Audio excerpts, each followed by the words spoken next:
28 जुलै 2025 ला माधुरी हत्तीन नांदणी मठातून वणताराला गेली.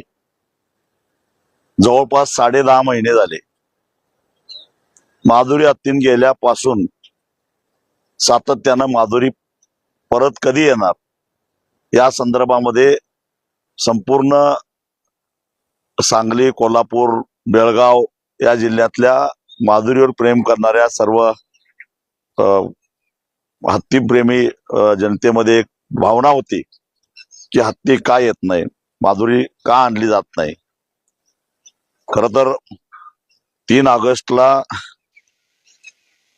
नांदणी मठ ते कोल्हापूर हा 45 किलोमीटरचा जो लॉंग मार्च निघाला आणि त्यावेळी सर्वधर्मीय सर्वपक्षीय जनतेनं जो काही प्रक्षोभ व्यवस्थेविरोधातला, कोर्टाच्या न्याय व्यवस्थेच्या विरोधातला आणि एकूणच शासनाच्या कार्यपद्धतीबद्दलचा, वणताराच्या कार्यपद्धतीच्या बद्दलचा प्रक्षोभ दाखवला होता, त्याची दखल सुप्रीम कोर्टाला सुद्धा घ्यावी लागली आणि सुप्रीम कोर्टानं आपलाच दिलेला निर्णय बदलून काही जुजबी सुधारणा करून माधुरी हत्तीला परत नांदणी मठामध्ये देण्याचा आदेश द्यावा लागला.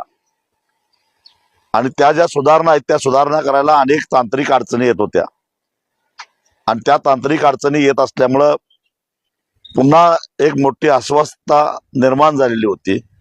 अफवा उठत होत्या, माधुरी जिवंतच नाही अशा प्रकारच्याही अफवा उठत होत्या आणि त्यामुळं वणतारा मॅनेजमेंटला अखेर माधुरी हत्तीन ज्या ठिकाणी तिथे गेली 40 वर्ष ती सुस्थितीत होतीच, परंतु तिला न्यायचंच म्हणून कटकारस्थान करून जे पुरावे तयार केले होते की ती इतर सुरक्षित नाही, त्यासाठी बनाव म्हणून का होणार तात्पुरत्या सुधारणा करून ज्या कायमस्वरूपी सुधारणा करायच्या त्याला काही वेळ लागतो हे लक्षात घेऊन तात्पुरत्या सुधारणा करून येत्या काही दिवसामध्ये माधुरी हत्तीन परत नांदणी मठाकडे सुपूर्द करायचा हा निर्णय वणताराला घ्यावा लागला. आणि एक प्रकारे जनतेच्या रेट्याचा काय फरक पडतो हे यातून सिद्ध झालेलं आहे. माधुरी हत्तीन परत येणार आहे ते सर्वसामान्य जनतेच्या रेट्यामुळं. कोण किती मोठा असला, काही असलं तरी जेव्हा जनता ठरवते त्यावेळी न्याय व्यवस्थेला सुद्धा जनतेसमोर झुकावं लागतं. याचं उत्तम उदाहरण म्हणजे आमची माधुरी हत्तीन.